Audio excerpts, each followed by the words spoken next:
All right, so thanks again for joining us. Like I said, my name is Jenny Warden, the Assistant Director of Financial Aid here in the Financial Aid Office. My director, the Director of Financial Aid, Brian Bigley, is here with us as well as a few folks from the Admission Office, and they're going to help with Q&A at the end of the session. So here in the Financial Aid Office, there are just two of us. Like I mentioned, Brian Bigley is the director. I am the assistant director. We are located in Milstein Library here on campus. We are working remotely for the most part, but we are certainly here to answer questions and help you out through email and through phone while we're working virtually. So we will provide our contact information at the end of the session should you need it. So today we've got a lot to cover in 30 minutes. We'll go over some key terms to know as you navigate the financial aid world. We'll talk about how to apply for financial aid, types of financial aid that you could receive, and then we'll go over some alternative financing options if you need that. So let's get started with key terms. First, I want to talk about the cost of attendance. And you will find, if you haven't already, that in the higher education world, we love our acronyms. So I'm going to kind of try to explain these so that you know some acronyms moving forward. So we refer to cost of attendance as COA, which is defined as the comprehensive cost to attend the institution for one academic year, which is comprised of both direct and indirect costs. So direct costs are those costs that you'll see right on your bill. So things like tuition, fees, and room and board are the most common direct costs. Now here at the University of Pittsburgh, we also add books in as a direct cost. So with our partnership with Barnes & Noble, they charge an upfront book charge per credit that you're in, which comes with textbook rentals, but you can waive that upon request if you want to get your books a different way. So here at Pitt-Greensburg, we include books as direct costs. Some other institutions you might be applying to might not. That's kind of a case-by-case basis. Indirect costs are costs that we anticipate you'll spend on your education, but they're not things that you're directly billed for. So things like supplies that you need for your classes, transportation to and from campus, and then miscellaneous personal expenses that relate to your education for the year. The next term that we will define is expected family contribution, also referred to as EFC. EFC is the amount a family can reasonably be expected to contribute toward the cost of your education for one academic year, combined from direct contributions from income, drawing down on assets, and of course, responsible borrowing. So we'll go over some of these options as we talk about applying for financial aid. But the next term that I want to look at together is financial need. And so this formula here on this slide is probably the simplest formula or calculation when it comes to financial aid. And it's just that the cost of attendance minus your expected family contribution is how we determine your financial need. So you're going to hear about these three terms pretty often as you apply for financial aid and learn more about it. But I want to talk first about how your EFC is determined, and this goes into how do you apply for financial aid. So we'll talk about some of those, basic steps for applying for financial aid. So at Pitt-Greensburg, the way you apply is by submitting the FAFSA. FAFSA stands for the Free Application for Federal Student Aid. Yes, it is free. It says it right there in the title of the application form. So it's a free application from the federal government, which determines your eligibility for federal funds. To apply for the FAFSA, you can go to this website, studentaid.gov, and then both the student and the parent will need to create what's called an FSA ID. It's essentially your username for the FAFSA or for federal student aid. If the parent has an older child in college, so if you've submitted the FAFSA before, you can use that same FSA ID that you have before. So some key information to know about the FAFSA and applying for financial aid. So the financial aid world uses tax information on the FAFSA from 2 years prior, and we call this prior year. So since your son or daughter is applying for the 21-22 academic year, you'll use 2019 tax information. And you'll need to do both the student and the parent financial information on the FAFSA. Just a plug for another event that we're doing. Next Monday, we'll be offering a Facebook Live event about whose parents to include on the FAFSA, depending on your family situation. So you should have information about that, but that can help you determine whose information to put on that FAFSA. I also want to call attention to a really helpful tool that is available through the FAFSA now. It's called the IRS Data Retrieval Tool. It used to be that every family had to manually input their tax information on the FAFSA, which got pretty time consuming and confusing. But you have the option now to use the IRS Data Retrieval Tool, which links the FAFSA to the IRS system and pulls your tax information over automatically. It's very safe, it's very secure, and it can save you a lot of time. So we definitely recommend that if you're able to use it. Be sure that you're submitting the FAFSA to the University of Pittsburgh. So our school code is 008815. That is how we ensure that we receive your FAFSA. And then keep in mind that you'll reapply for financial aid every year because your financial situation could change from year to year. So let's talk about that timeline in applying for financial aid. So all of you can log into studentaid.gov and create a FAFSA and apply for financial aid right now. It actually opened October 1st of this year for next academic year. We recommend that you complete the FAFSA as early or as close to October 1st as possible, but no later than May 1st. And we'll talk about why in just a minute. And then we begin processing your FAFSA in mid-November, and you will start to get your financial aid awards in mid-December. So there are a couple of reasons that your financial aid award could be delayed, and so we're going to talk about those right here. One, as I mentioned earlier, is you did not use UPG's school code on your FAFSA. So if this is the case, you'll need to log back into your FAFSA, make corrections, and add our school code. Again, it's 008815. So that's one common error that we see. Another one is that the student social security number is not in our system. So essentially we have a FAFSA, but we have nothing to match it to in our system. We have no student for that FAFSA in our system. So to solve that problem, you'll just contact us, give us your SSN, and then we can update it in our system and then hopefully match your FAFSA. So if it's, end of December and you've not gotten your financial aid award yet, maybe give us a call and we can help troubleshoot and see, why we haven't gotten your FAFSA yet. So the next step in applying is applying for the FIA grant. FIA stands for the Pennsylvania Higher Education Assistance Agency. This grant application determines your eligibility for state funds, and it is open to Pennsylvania residents only.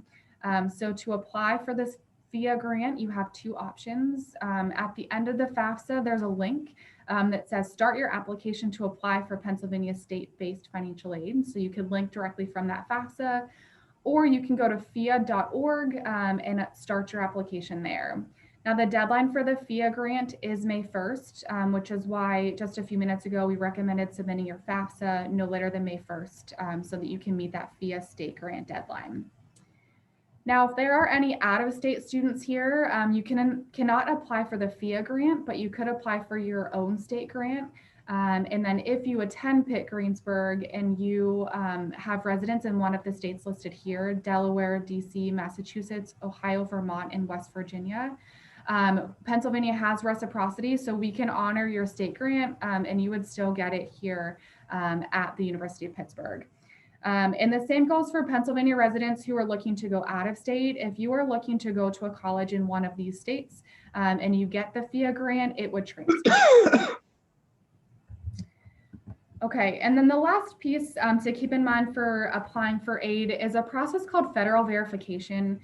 This is the process that the federal government requires students and parents to submit additional documentation in order for you to receive federal funds.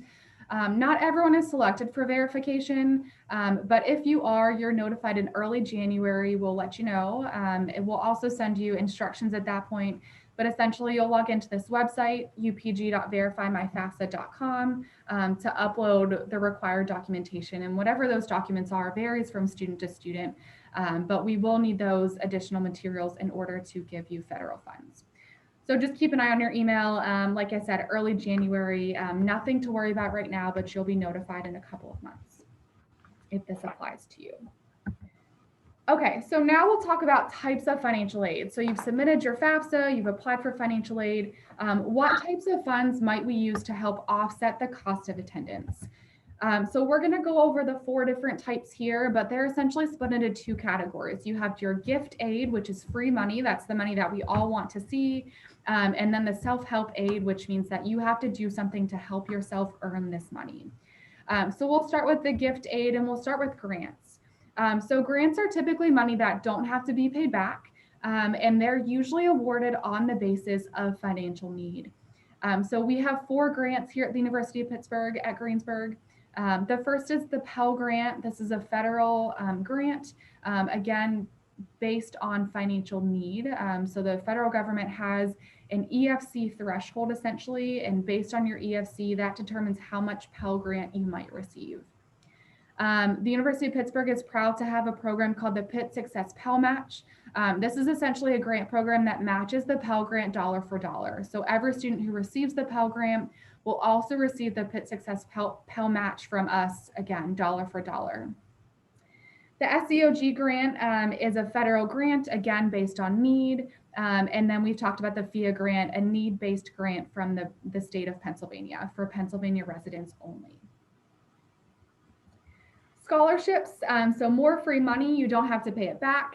Typically, scholarships are awarded on the basis of merit, and they fall into 2 categories. They could be institutional scholarships that you get from Pitt-Greensburg, or they could be outside scholarships in your community or through some other organization. So we'll talk about scholarships a little bit more at the end when we talk about our alternative financing options, but just keep in mind that scholarships, free money, gift aid, you don't have to pay them back. So now getting into the self-help funds, we'll talk about loans first. So loans are money that students and parents borrow to help you pay for your college expenses. Typically with educational loans, repayment doesn't start until your education is finished. So you're not expected to pay this money back while you're in school. Typically you have a 6-month grace period after you leave school. So after you've graduated or you've not been enrolled for whatever reason, and then you have to start paying them back. Loans are important to many students, but we highly recommend that you only borrow the money that you need in loans. You don't want to get into a huge amount of debt for no reason. You want to make sure that you're only borrowing what you truly need. So first, we're going to talk about 2 loans from the federal government, and the first is a federal loan in the student name. This is the Federal Direct Loan Program. Like I said, it's a loan in the student's name. Typically, these interest rates are among the lowest you'll find for educational loans. For the 2020-2021 school year, the interest rate is 2.75%. That is a fixed interest rate. But it can vary from year to year. So for next academic year, it will likely be a little bit different. Now, in the Federal Direct Loan Program, there are 2 different types. There is the subsidized and the unsubsidized. And the biggest difference between the 2 is the subsidized loan is based on financial needs. So not everyone is eligible for that subsidized loan. And on the subsidized loan, the interest does not accrue while you're in school. The second kind is the unsubsidized loan. This is not based on need, so it's available to anyone. The interest does begin accruing as soon as the funds are dispersed.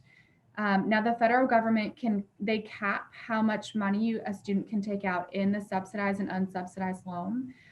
So with these 2 loans combined, as a first-year borrower, you can't take out more than $5,500 per year. As a second-year borrower, that goes up to $6,500, and then 3rd and 4th-year borrowers can take out up to $7,500. So the government is making sure that you are responsibly borrowing and not taking out a huge amount of loan. The next federal loan is the Parent Plus loan. So this is what it sounds. It's a parent loan, so a loan in the parent's name. It does have a credit check to it, and the Parent Plus loan has an interest rate for this year of 5.3%. It is a fixed interest rate, but for next year, that interest rate will be a little bit different for those who are applying. So like I said, there is a credit check, but if your parent is denied a Parent Plus loan for whatever reason, if you apply and you're denied, the student can receive an additional $4,000 in unsubsidized loan to kind of make up some of that difference. So keep that in mind, as you're thinking about your loan options. If you think you might get denied, you could always apply just to get the extra $4,000 a year in unsubsidized loan. And then the last type of financial aid that we'll talk about today is federal work study. And we saved this for last because it works a little bit differently than the rest of the financial aid funds that we've talked about. So whereas loans, grants, and scholarships, they're automatically applied to your bill, work study is not. So this is a self-help fund that requires you to work a job on campus in order to earn those funds. So funds are not taken off your bill. You might see work study in your financial aid award, but you have to still pay that money upfront and then apply for a job, go to work, and earn a paycheck. This website here, join.pitt.edu, is where you can look for jobs once you are offered admission. And then it's up to you what you want to do with the money that you make at your work study job. Most students use it to help offset the cost of transportation, pizza on a Friday night, something like that, or interest on an unsubsidized loan. And then typically, if you're getting the full amount of work study, that equates to about 10 hours of work per week. But of course, that depends on your availability of your supervisor's needs and things like that. So they work with you to help you find a schedule that works with your classes. So then alternative financing options. So other options that you have to help offset your cost of attendance. So the first thing that I want to talk about here is Pitt Funds Me. So this is a system unique to the University of Pittsburgh that helps you search for scholarships. So once you've applied, you can log into Pitt Funds Me. The website is right here, pitt.scholarshipuniverse.com. You answer a series of questions to help you get matched to scholarships. Both university scholarships, so Pitt scholarships, but then we also have in here outside scholarships that we've vetted to make sure that they're legitimate and real and things like that. So if you log into Pitt Funds Me, answer a series of questions that can help you earn scholarship money and find scholarships that you wouldn't have known about otherwise. And then you can do this each semester that you're a student at the University of Pittsburgh. You can answer more questions again to potentially be eligible for more and more scholarships. There are also plenty of outside scholarship opportunities for you. So we'll mention just a few here, but students definitely talk to your school counselor about scholarships that exist in your local community. Parents, check with your employer. Many employers have a scholarship program for sons or daughters of employees, so that's definitely something to check out. Fastweb.com is a national search database. So, scholarships across the country, there are tons listed in there, so you could look there. And then if you're from Western Pennsylvania, the website is called Pittsburgh Foundation. Again, this is a scholarship search for local scholarships. Many have high school requirements, or you have to live in a certain township or something like that. But again, another place to search for other scholarships. And then we just ask, if you receive an outside scholarship, please notify us. It might impact your financial aid award, so we want to know as soon as possible once you've received an outside scholarship, so we can make adjustments as necessary. Okay, and then you always have the option to take out a private educational loan, so alternative loan options.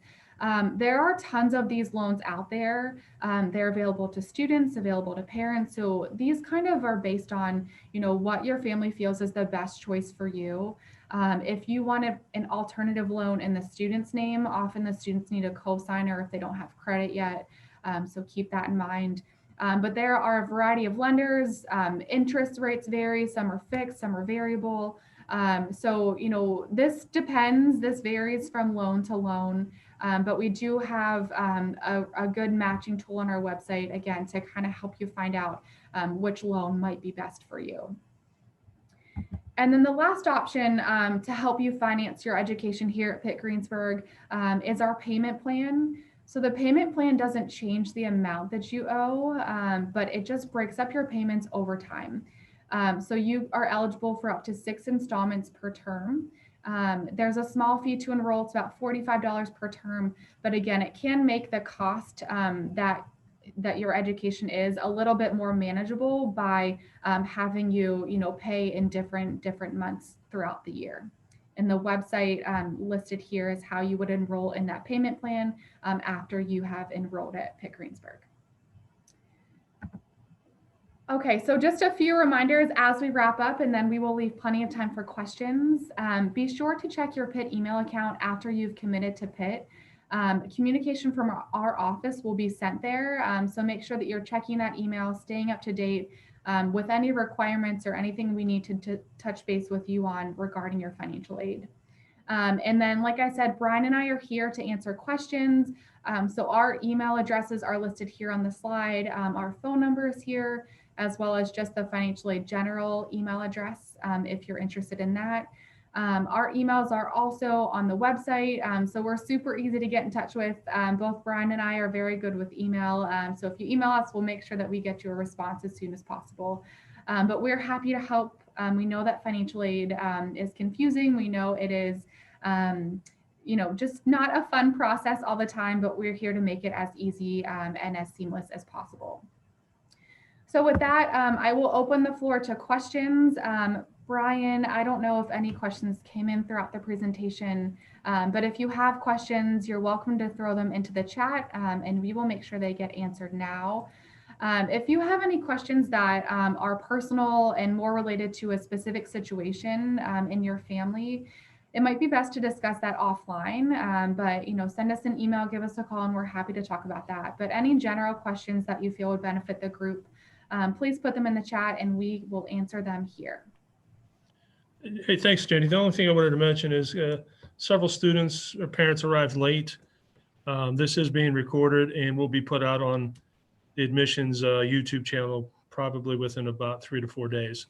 So if you missed something at the beginning, you can go back and watch it again. Yeah, thank you. And no questions yet. Okay.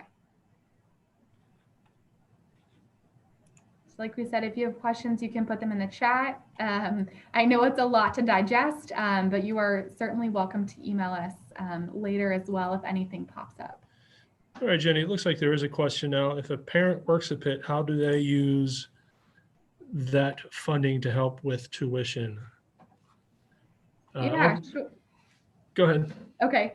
Yeah, so you'll want to work with HR. I believe that there's a form on the Office of Human Resources website at the University of Pittsburgh general website. So not Pitt-Greensburg, but the general HR website.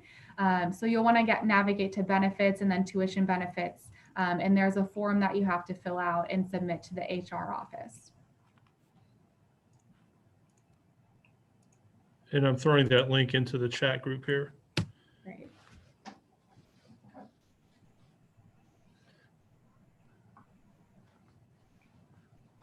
All right, Jenny, I'll ask a question that parents and students may want to know. What if, due to COVID, we're using the 2019 tax return data. What happens if my mom or dad lost their job in March of this year? Is there anything we can do? Yeah, that's a great question. So like we said, you're filling out the FAFSA with 2019 tax information, but a lot can change in 2 years and we recognize that. So if your income has changed from 2019 to 2020, if, let's say next May, you anticipate that it will change in 2021, we can certainly review that and, look to see if more financial aid might be available to you based on the updated income. So whether it's, a parent lost a job or someone retired or something like that, we can certainly, work with you and review that. We'll need more documentation, of course, to really look at the income and the other financial information. So just reach out to us once you've submitted the FAFSA and we can work with you there. Yeah.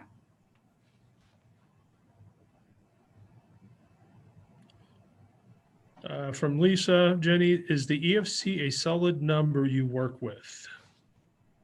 Okay, so another good question.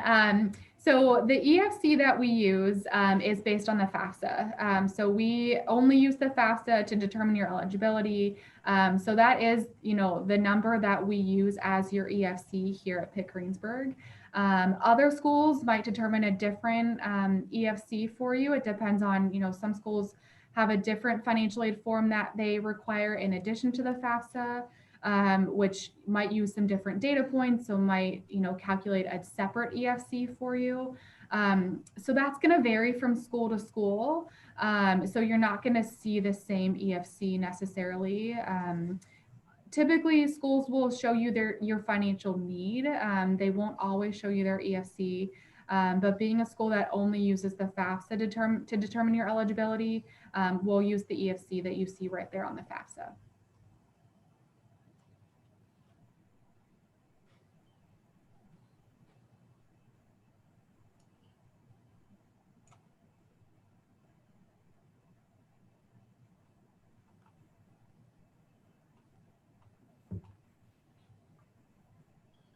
All right, I don't see any other questions coming in right now, Jenny. Okay.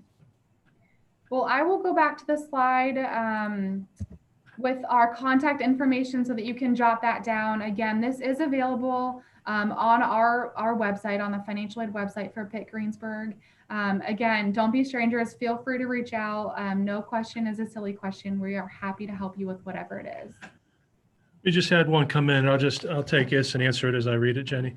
Okay. Typically from the time you receive your acceptance letter from Pitt, how long until you receive your offer, financial aid offer? Obviously, students have been receiving their acceptance letters for a couple of weeks now, I would imagine. And financial aid, we haven't downloaded the 21-22 FAFSAs yet. And our goal is to get the financial aid offers out to incoming freshmen for fall 2021 by mid-December. And if you remember a couple of slides that Jenny had mentioned, if you don't have it by, say, December 15th, then give us a call, email us. Most likely we're missing some information that's preventing us from sending that information out to you. Very well could be your social security number, maybe the federal government's questioning your citizenship status, and we'll kind of walk you through what we need to do to get that cleared up.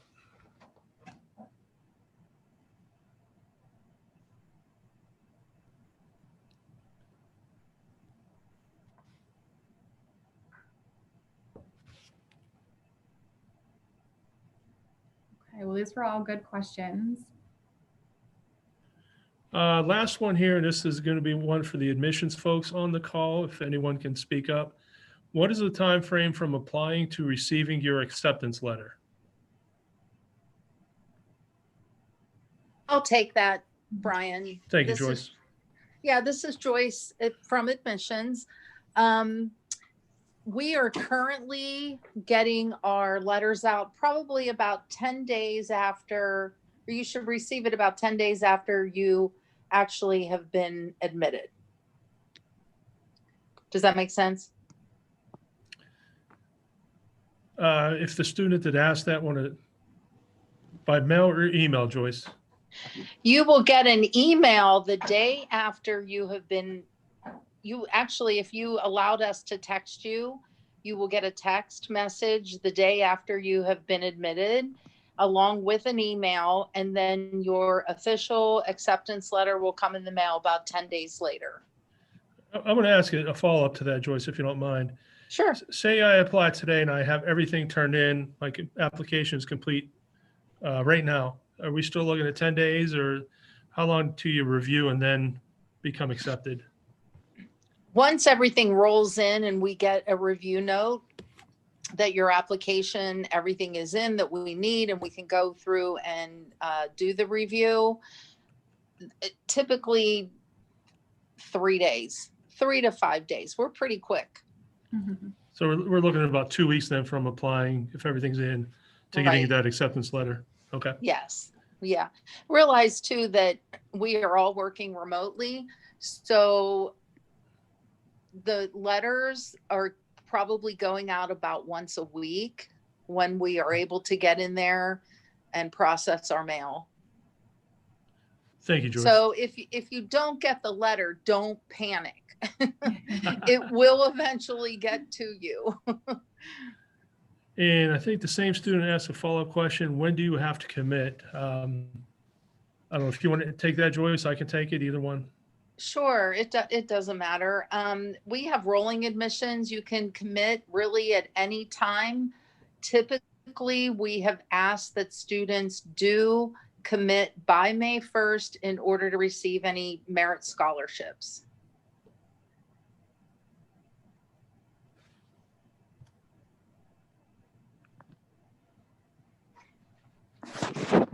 Let me just add to that. If you are a nursing student, that class tends to be limited to 40 to 60 students. So if you are a nursing student and you are really thinking about coming, I would definitely consider depositing, because that will guarantee your spot.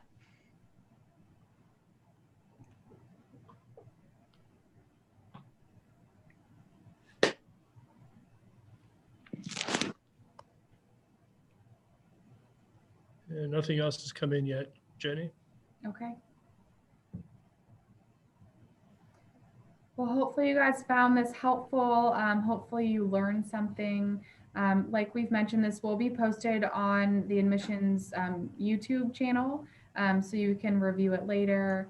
You'll have access, to the slides through YouTube, so you can read over them and things like that. But as we mentioned, we're here to help. You're welcome to email us later separately if you think of anything. If you have, a more personalized situation that you want to touch base with one-on-one, we can do so at a later time.